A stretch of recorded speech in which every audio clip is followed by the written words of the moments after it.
Please enjoy Kimi Maeda.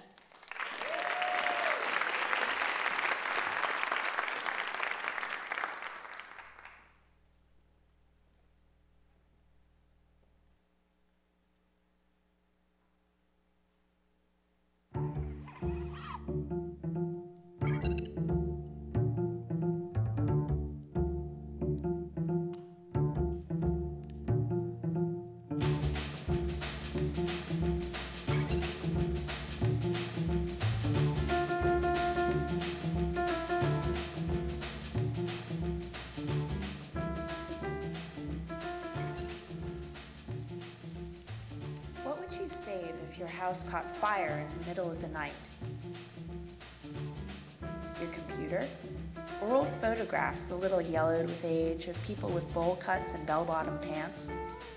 We've all seen disaster victims on the 6 o'clock news, stunned and shivering in their pajamas, clutching old photo albums. But what if you aren't home when the fire happens? What then? I look at advertisements for safes that claim to be fireproof. They don't seem very big. How do you choose which memories to protect and which ones can burn? Do you try to scan everything into the computer? But what if it crashes? And your external hard drive and the backup server, what then? And what about when you are gone and all of your photos have faded and your name is erased from all the history books? What then?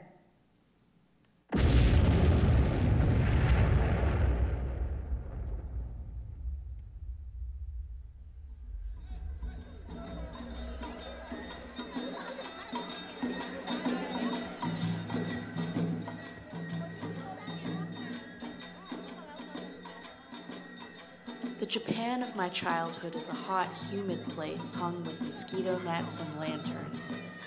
It's filled with multicolored carp, shaved ice, streets teeming with people, cold cans from vending machines on every street corner, sweating in the heat. My favorite memory is of the Obon Festival. From the safety of my American bubble, I marveled at the fireworks, ate sticky, sweet food from vendors on the streets, tried to catch goldfish and paper nets, and was captivated by the lanterns that floated down the river to the sea. Each held a photograph of someone who had died illuminated by a candle. After a night of partying with the living, they were returning to the land of the dead. What do the dead miss the most, I wonder?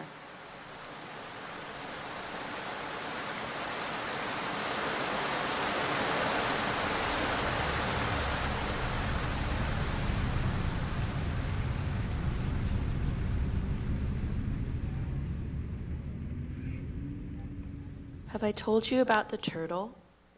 It was lying so still, tangled up in an old fishing net, I was afraid it was dead. I crouched down next to it. I don't know why, but I touched it, and it looked at me. Well, I couldn't walk away then, and so I scooped it up. It was heavy and cold. As soon as I placed it in the water, it began to move. It began to grow. That's when it looked me in the eye, thanked me, and invited me to the palace at the bottom of the ocean. I hesitated, but the turtle assured me the trip wouldn't take long, and so I folded my clothes into a neat pile and waded into the sea. The turtle was right. We arrived at the palace in the blink of an eye, and there, waiting for us, was a beautiful princess. Without any introduction, she welcomed me in as though I were a long-lost friend and led me to a resplendent banquet room. The room was illuminated by 4 magical windows that looked out onto 4 different landscapes. Tall grasses silhouetted against a full summer moon, brilliant autumn leaves drifting off of branches, blankets of snow in winter, and showers of spring blossoms in what looked like my garden from home. The princess brought my attention back to the banquet table in the center of the room that was laid with a sumptuous meal. I sampled as much as I could, trying to memorize every taste and texture. I could feel the princess's loneliness there at the bottom of the ocean, but I knew my mother would be worried, and so I thanked the princess, but told her I had to return home. Before I left, She gave me a beautiful lacquered box, but made me promise never to open it. I agreed. The box itself was confirmation enough of the marvels that I had seen, and so I swam back to the surface. But my clothes were not on the shore where I left them.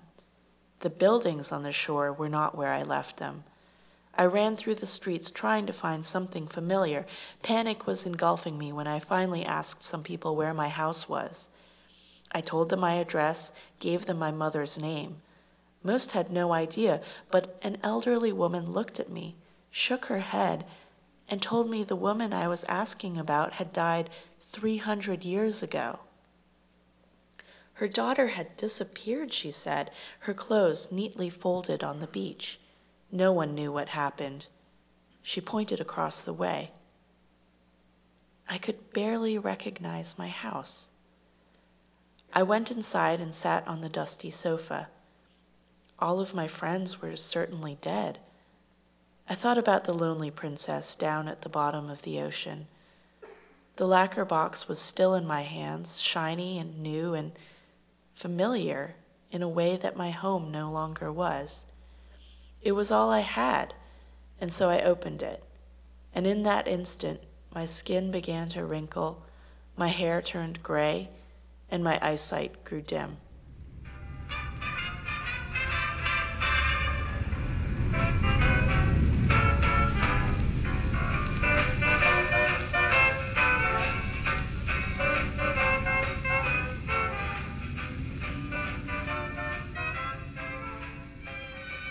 The year the law of gravity was abolished, the moon wandered away. In the excitement, we didn't notice that the Nakashimas disappeared. You had to hold on tight or things floated off. I suppose they never really put down solid roots. Were you there when they tore down the house? Scraps of wood and dirt flew up into the sky. Good riddance, the neighbors said. But now how will they gauge how far they've come when they turn the corner? Mr. Nakashima tied all the things he truly loved to himself. His dog, the sofa, the car.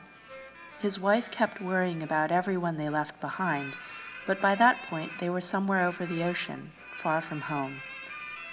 Other people floating in different slipstreams ask where they're from. The Nakashimas point down. Our house used to be over there.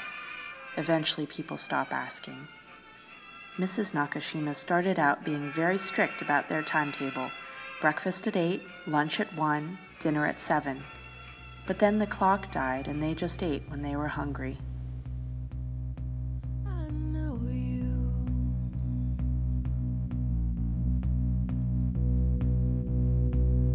And I know you need someone to hold you all the time. All the time. A woman lost herself in the telephone lines. At first, she felt relief at leaving her body behind. She enjoyed listening to secrets and stories, not worrying about how she appeared to other people. But then she kind of missed it. She wondered where it was, if it was having a good time without her.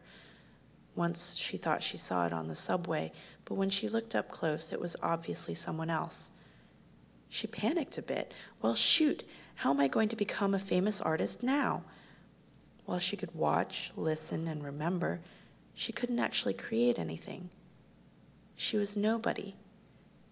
She had to go home. But without a body, did she still have a home? She tunneled through the telephone lines and rode on satellite signals, searching.